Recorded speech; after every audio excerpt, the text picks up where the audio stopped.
कहानी की शुरुआत एक प्यारी सी बच्ची को दिखाते हुए होती है जिसकी उम्र 10 साल थी। उसके सिर पर सिंह भी था और साथ में उसका विंग्स भी था। इस बच्ची का नाम मलेफिसेंट होता है जो वो एक परी होती है और वो एक रहस्यमय जंगल में रहती है। यहाँ का पूरा जंगल ही जादू से भरा पड़ा है। मलेफिसेंट आज तक उसने कभी भी बाहर की दुनिया नहीं देखी थी। उसके लिए यही प्यारा जंगल होता है और यहाँ तक कि उसने अभी तक आम इंसानों को नहीं देखी थी। इस अनजान सी बच्ची फिर भी वो अपने जंगल में काफी खुश है। उस जंगल में इंसानों के अलावा बहुत से अजीबोगरीब जानवर थे। एक दिन मलेफिसेंट अपने जंगल में कहीं जा रही थी कि तभी उसे एक छोटा सा लड़का दिखाई देता है जो उसी के एज का था। मलेफिसेंट उसे कहती है कि तुम कौन हो और यहाँ पर क्या कर रहे हो। वो छोटा बच्चा मलेफिसेंट को बताता है कि मैं यहीं पास ही के किंगडम में रहता हूँ और यहाँ पर मुझे एक हीरा नजर आया था जिसे मैं उठा लिया। मलेफिसेंट उससे वो अपने जंगल का हीरा मांग लेती है, जिसके बाद वो उससे कहती है कि चलो मैं तुम्हें तुम्हारे किंगडम तक छोड़ आती हूँ। तब वो लड़का कहता है कि ठीक है मैं चला तो जाता हूँ, लेकिन क्या तुम मुझसे दोस्ती करोगी और अगर मैं दोबारा इस जंगल में आया तो क्या हम खेल सकते हैं। तब मलेफिसेंट कहती है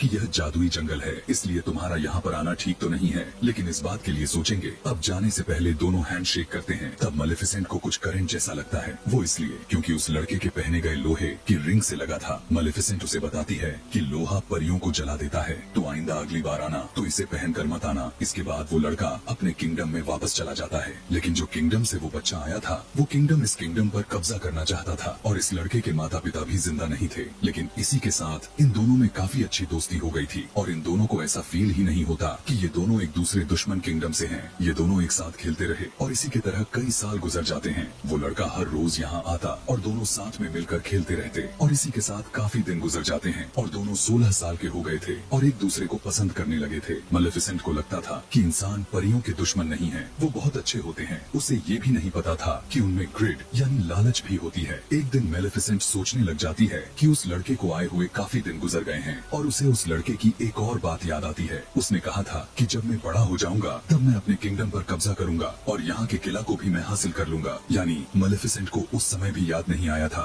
कि वो लड़का कितना लालची था। कुछ दिन बाद मलेफिसेंट देखती है कि दूसरे किंगडम का राजा अपने सोल्जर के साथ कब्जा करने आया है। मलेफिसेंट अपने जंगल की परी होती है और वो अपने जंगल को प्रोटेक्ट करना अच्छे से जानती थी। वो उनके सामने आ जाती है और अब वो काफी ज्यादा पावरफुल थी। वो राजा से कहती है कि तुम अंदर नहीं आ सकते, तो राजा कहता है कि मैंने तुमसे तो नहीं पूछा और इसी के साथ वो अपने लोगों को ऑर्डर देता है कि मुझे इस परी का डेड बॉडी चाहिए। जिसके बाद राजा का आर्मी जंगल की तरफ जाने लगती है, लेकिन जंगल से अजीबोगरीब क्रिएचर्स घोड़े पर बैठे हुए सोल्जर पर अटैक कर देते हैं और अब राजा और उसकी आर्मी पूरी तरह से जख्मी हो जाती है। सारे के सारे इंसान वहाँ से डरकर भागने लगते हैं कि ये जंगल तो जादुई है और हम सभी यहाँ पर आकर गलती कर दी है। जिसके बाद राजा अपने किंगडम में वापस चला जाता है। वो अब काफी बूढ़ा और काफी ज्यादा कमजोर भी हो चुका था, इसलिए वो सभी लोगों को इकट्ठा करके कहता है कि तुम सब जानते हो ना कि उस जंगल में कितना ज्यादा खजाना है और मैं शुरू से चाहता था कि हम उस जंगल पर कब्जा करेंगे, लेकिन अब मेरी इतनी बुरी हालत को देखकर नहीं लगता है कि मैं वहाँ पर जाकर लड़ सकता हूँ। लेकिन अब मैं तुम सभी से एक वादा करता हूँ कि जिसने भी उस मलेफिसेंट को मार दिया मैं उसकी शादी अपनी बेटी से कर दूंगा। तभी उनमें से एक लड़का बाहर निकल कर आता है और कहने लगता है कि मैं जाऊंगा वहाँ पे, और ये वही लड़का होता है जो मलेफिसेंट के साथ जंगलों में खेला करता था, जिसका नाम स्टीफेन। जिसके बाद स्टीफेन कई साल बाद जंगल में मलेफिसेंट से मिलने के लिए जाता है। मिलने पर मलेफिसेंट उससे पूछती है कि इतने अरसे तुम कहाँ थे, तुम्हें जरा भी ख्याल नहीं आया हमारी दोस्ती का। तब स्टीफेन कहता है कि मुझे माफ कर दो, मैं अपने राजा के कामों के काफी घुल मिल गया था, लेकिन मैं तुम्हें आज तक नहीं भूला और आज भी मैं तुम्हें यही बताने आया हूँ कि मेरा किंगडम का राजा तुम्हें मारना चाहता है, इसीलिए मैं तुम्हारी प्रोटेक्शन यानी तुम्हारी हिफाजत के लिए ही आया हूँ। और आपस में बातें करने लगते हैं। मलेफिसेंट उससे कहती है कि मैंने तुम्हें माफ किया। अब यहाँ पर उसे तो बिल्कुल भी नहीं पता था कि इंसान किस कदर बुरे होते हैं और यह कहते हुए वो उस पर यकीन कर लेती है। लेकिन स्टीफेन बहुत ज्यादा लालची इंसान था। वो उसे नशे की दवाई पिला देता है पानी में और पीते ही वो एकदम से बेहोश हो जाती है। जिसके बाद स्टीफेन अपने चाकू से उसे मारने की कोशिश करता है, लेकिन वो इसमें नाकाम रह जाता है। अगली सुबह जब मलेफिसेंट आंखें खोलती है तो वो देखती है कि उसके तो पर ही नहीं होते, उसके पीठ पर काफी ज्यादा जख्म होता है। उसे यह देखकर अपने आंखों पर यकीन ही नहीं हो रहा था और वो दर्द से चिल्लाने लगती है क्योंकि अब वो पहले जैसा परी नहीं रही। दूसरी तरफ हम देखते हैं कि स्टीफेन मलेफिसेंट का पर लेकर उसी राजा के पास जाता है और कहता है कि मैंने किया हुआ वादा पूरा कर दिया। इस काम से राजा काफी खुश हो जाता है और वो उसे इस किंगडम का राजा बना देते हैं। दूसरी तरफ जंगल में हमें मलेफिसेंट दिखाई जाती है जो कि काफी उदास थी क्योंकि अब वो उड़ नहीं सकती थी। वो एक जंगल में जा रही होती है, तब वो देखती है कि एक शिकारी एक कौवे को मारने वाला था। उसे यह देखकर रहा नहीं जाता, इसलिए वो फौरन उस कौवे को इंसान बना देती है। वो वो शिकारी डर कर वहाँ से भाग जाता है। वो कोआ मेलेफिसेंट के पास आकर थैंक्स बोलता है और पूछने लगता है कि आपने ऐसा क्यों किया। तब मेलेफिसेंट कहती है कि मैं नहीं बता सकती, बस ऐसे ही। तब वो कोआ यानी आदमी कहता है कि अब मैं सारी जिंदगी आपका गुलाम रहूंगा, आप जो मुझसे कहेंगी मैं वो हर बात मानूंगा, क्योंकि वो इंसान बनने पर काफी खुश होता है। मेलेफिसेंट भी इस बात से काफी खुश होती है और उसका नाम डेविल रखती है। तब डेविल सिर्फ मेलेफिसेंट को इन्फॉर्मेशन लाकर देता था। मेलेफिसेंट को यहाँ पर पता चलता है कि स्टीफन ने सिर्फ और सिर्फ राजा बनने के लिए ही उसका पर काटा था, इसलिए वो अब इंसानों से नफरत करने लगती है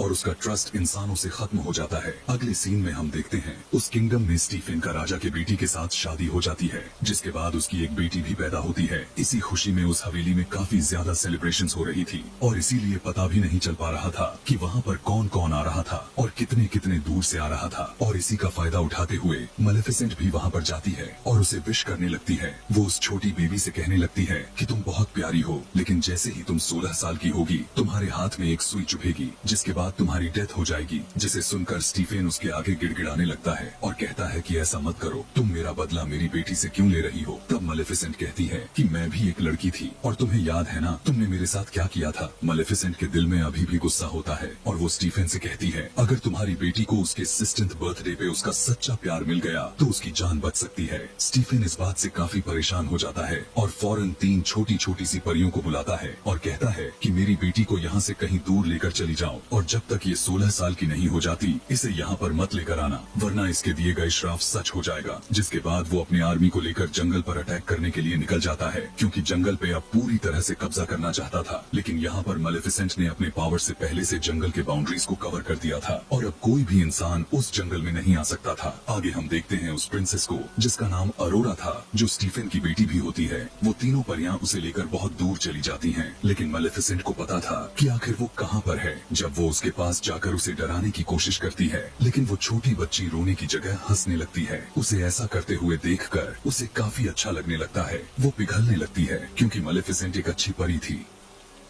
वो तीनों छोटी छोटी परियां जो प्रिंसेस की केयर करती थीं, वो काफी ज्यादा केयरलेस थीं, लेकिन इन परियों की जगह अक्सर मेलेफिसेंट ही प्रिंसेस अरोरा का जान बचाती थी। जैसे कि वो जब पहाड़ से नीचे गिरती थी तब मेलेफिसेंट उसकी जान बचा लेती थी। इसी तरह से वक्त के साथ अरोरा अब बड़ी हो रही थी और वो अब पूरे 15 साल की हो चुकी थी, यानी अब उसका कर्ज पूरा होने में सिर्फ 1 साल ही बचा था। अब जो 3 छोटी छोटी परियां थीं, वो उसे बाउंड्री के पास लेकर जाती हैं। तभी वो बड़ी बड़ी लकड़ियां देखती हैं। प्रिंसेस अरोरा ने भी बाहर की दुनिया नहीं देखी थी, जैसे कि मेलेफिसेंट ने नहीं देखी थी। इसलिए अरोरा सोचने लगती है कि आखिर बाहर है क्या, और वो एक दिन वहाँ पर जाकर देखने लगती है कि तभी उसे फील होने लगता है कि वहाँ पर कोई है और वो चिल्लाकर कहने लगती है कि अगर कोई है तो बाहर आओ, मुझे तुमसे बात करनी है। वहाँ पर कोई और नहीं बल्कि मेलेफिसेंट ही थी। उसे रहा नहीं जाता तो तुरंत अरोरा के सामने आ जाती है। मेलेफिसेंट जब उसे देखती है तब अरोरा मेलेफिसेंट से कहती है कि आप तो वही हैं, आप तो मेरी गॉड मदर है जो बचपन में मेरे पास आया करती थी और मेरा ख्याल रखती हैं, लेकिन कभी मेरे सामने क्यों नहीं आई। मैं आपको पहचानती हूँ और मुझे आपके साथ में वो कोआ भी बहुत अच्छा लगता है। मेलेफिसेंट को उसकी बातें सुनकर उसके चेहरे पर मुस्कान से भर जाते हैं, क्योंकि वो बहुत अच्छी परी जो थी और अब वो अरोरा से प्यार करने लगती है और अब वो नहीं चाहती थी कि जो मैंने उसे श्राप दिया था उसे वो लग जाए। वो दोनों एक साथ रहने लगी थी, दोनों एक माँ बेटी की तरह साथ में रहती और एक दूसरे का ख्याल रखती। एक दिन जब प्रिंसेस अरोरा सो रही थी तब मेलेफिसेंट उसके पास आकर अपने श्राप को वापस लेने की कोशिश करती है, लेकिन अब उसे पता चलता है कि इतने सालों पहले के दिए गए श्राप अब उसे वापस नहीं किया जा सकता। और इसी बात को लेकर मेलेफिसेंट काफी परेशान भी थी, क्योंकि उसका 16वां बर्थडे आने ही वाला था। इसलिए अब वो दुआ करने लगती है कि जल्द ही इसे इसका सच्चा प्यार मिल जाए ताकि उसकी यह कर्ज रिवर्स हो जाए। सुबह में हम देखते हैं कि जंगल में मेलेफिसेंट और अरोरा दोनों बातें कर रही होती हैं। प्रिंसेस अरोरा मेलेफिसेंट से पूछती है कि आपके पर कहाँ गए, यहाँ पर सारी परियों के पर होते हैं लेकिन आपकी तो नहीं है। उसकी बात सुनकर मेलेफिसेंट कहती है कि मेरे भी पर हुआ करते थे, लेकिन किसी इंसान ने उसे मुझसे छीन लिया। जिसने छीना मैं उनके साथ बहुत खुश थी, मैं आसमान में बहुत ऊंचा उड़ा करती थी और मुझे वो काफी याद भी आते हैं। और वो इस बात को कहते हुए काफी इमोशनल भी हो जाती है। तब प्रिंसेस अरोरा उसे चुप कराती है और कहती है कि आप परेशान ना हो, मेरा कल 16th बर्थडे है। मैं उन तीनों परियों से जिसने मेरा देखभाल करती है, मैं उनसे इजाजत लेकर आपके पास रहने आ जाऊंगी। लेकिन मेलेफिसेंट जानती थी कि ऐसा कुछ भी नहीं होने वाला था जब तक कि उसे उसकी सच्चा प्यार नहीं मिल जाता। जिसके बाद प्रिंसेस प्रिंसेस अरोरा वहाँ पर अपने घर जाने लगती है कि तभी रास्ते में उसे एक लड़का दिखाई दे देता है जो दिखने में काफी ज्यादा हैंडसम और खूबसूरत था। जब वो दोनों एक दूसरे की तरफ देखते हैं तब दोनों एक दूसरे को पसंद करने लगते हैं। खैर उसके बाद प्रिंसेस अरोरा वहाँ से सीधा अपने घर चली जाती है और उन तीनों परियों से कहती है कि मैं अब यहाँ से जाना चाहती हूँ। वो उनसे यहाँ से दूर मेलेफिसेंट के पास जाना चाहती थी। तब परियां सोचने लग जाती है कि शायद इसे उसकी बात का पता चल चुका है और वो अपने पेरेंट्स के पास जाने के लिए कह रही है। इसलिए वो तीनों परियां उसे सारा कुछ सच सच बता देती हैं कि आखिर उसके साथ क्या हुआ था और यह भी कहती हैं कि एक मेलेफिसेंट नाम की एक परी है जो तुम्हारी जान लेना चाहती है। इस बात को सुनकर अरोरा को उसकी बातों पर यकीन नहीं आता। वो काफी उदास होकर मेलेफिसेंट के पास जाती है और उससे कहती है कि क्या जो मैं सुना वो सारा कुछ सच है। तब मेलेफिसेंट उससे कहती है कि हाँ यह सब सच है। मैंने तुम्हें श्राप दिया था लेकिन अब मेरा दिल बदल चुका है। यह सब मैंने तुम्हारे फादर की वजह से किया था। मैं भी अब नहीं चाहती कि तुम मर जाओ। मैं तुमसे बहुत प्यार करती हूँ। लेकिन प्रिंसेस अरोरा काफी ज्यादा हर्ट हो जाती है और वहाँ से चली जाती है। वो सीधा अपने फादर यानी स्टीफन के गले में लग जाती है और रोते हुए अरोरा अपने डैड से कहती है कि मैंने आप लोगों को बहुत मिस किया। मुझे लगता था कि शायद मैं अकेली हूँ। लेकिन यहाँ अब स्टीफन को उन तीनों परियों पर काफी ज्यादा गुस्सा आता है और वो कहता है कि तुमसे मैंने कहा था कि इसे उसके 16th बर्थडे के एक दिन बाद लेकर आना था, तो एक दिन पहले क्यों लेकर चले आए। और उसका कर्ज पूरा भी होने वाला था और वो अपने आर्मी से कहता है कि उसे एक कमरे में बंद कर दो जहाँ पर उसके पास कोई भी ना जा पाए। लेकिन वो राजा कर्ज को यानी उस श्राप को रोक थोड़ी सकता था। और अब जैसे ही प्रिंसेस अरोरा का 16th बर्थडे आता है तो कर्ज के असर में प्रिंसेस अरोरा खुद वहाँ पर चली जाती है जहाँ पर स्पिनिंग व्हील्स पड़े होते हैं और उन पर सुइयां लगी होती हैं। वो कर्ज की वजह से उस सुई को टच कर लेती है और अचानक से बेहोश होकर गहरी नींद में चली जाती है। राजा बहुत ज्यादा परेशान होकर रोने लगता है क्योंकि अब उसकी बेटी गहरी नींद में जो थी और अब वो कभी भी उठने वाली नहीं थी। अगले सीन में हम मेलेफिसेंट को देखते हैं जो अरोरा की बात को लेकर काफी दुखी थी और वो उसी लड़के को अपने पास बुलाती है जो उस दिन प्रिंसेस अरोरा को रास्ते में मिला था। मेलेफिसेंट को लगता है कि हो सकता है कि शायद ये दोनों एक दूसरे को पसंद करने लगे हों और अगर यह लड़का प्रिंसेस अरोरा को मिल जाए तो शायद प्रिंसेस अरोरा नींद से उठ जाए। इसलिए वो मेलेफिसेंट उस लड़के को बेहोश करके उस जगह पर लेकर जाती है जहाँ पर प्रिंसेस अरोरा गहरी नींद में सो रही थी। अब यहाँ पर जो छोटी छोटी परियां स्टीफन राजा के पास आकर कहती हैं कि आप प्रिंसेस अरोरा के माथे पर किस करें, शायद इससे वो जाग जाए। आप तो उसके पिता हैं और आप भी तो उससे प्यार करते हैं, या हो सकता है आप ही उसका सच्चा प्यार हो। तब स्टीफन गुस्से में आकर उन तीनों परियों से कहता है कि नहीं, मैं कभी भी किसी का सच्चा प्यार तो बिल्कुल नहीं हो सकता। मैंने ही मेलेफिसेंट को धोखा दिया और वही वजह है जो यह सब मेरी बेटी के साथ हो रहा है। और अब जब मेलेफिसेंट लड़के को लेकर यहाँ पर आती है तब वो लड़का वो उसके पास जाकर उसे देखने लगता है। तब भी प्रिंसेस अरोरा नहीं जागती। मेलेफिसेंट को पता चल जाता है कि यह उसका ट्रू लव तो नहीं है और वो इस बात को लेकर काफी ज्यादा रोने लग जाती है और उसे अपनी गलतियों का एहसास होने लगा था और उससे कहती है कि मैं तुम्हें बहुत याद करूंगी, मैं तुम्हारी स्माइल को काफी मिस करूंगी। यह कहते हुए मेलेफिसेंट उसके माथे पर किस करती है और वहाँ से जाने लगती है। लेकिन तभी उसके पीछे से आवाज आती है, आप कहाँ जा रही हो? और यह आवाज प्रिंसेस अरोरा की होती है। उसका सच्चा प्यार कोई और नहीं बल्कि मेलेफिसेंट ही थी क्योंकि वो उसे दिल से प्यार करती थी। प्रिंसेस अरोरा मेलेफिसेंट से कहती है कि मैं आपके साथ जंगल में चलूंगी। तब मेलेफिसेंट उसे अपने साथ लेकर जाने लगती है कि तभी स्टीफन के लोग उस पर जाल डाल देते हैं। वो लोहे का जाल होता है जो कि परियों को जला सकता था। यहाँ पर सभी सोल्जर मिलकर मेलेफिसेंट को काफी बुरी तरह से मारने लगते हैं। गुस्से में आकर मेलेफिसेंट अपने कौवे को ड्रैगन बना देती है और वो कौवा ड्रैगन बनते ही अपने मुंह से आग निकालने लगता है और सभी सोल्जर को जलाकर राख कर देता है, जिसके बाद मेलेफिसेंट आजाद हो जाती है। लेकिन तभी वहाँ पर किंग स्टीफन अपने लोगों के साथ आ जाता है और उसने अपने शरीर पर लोहे की शील्ड पहनी होती है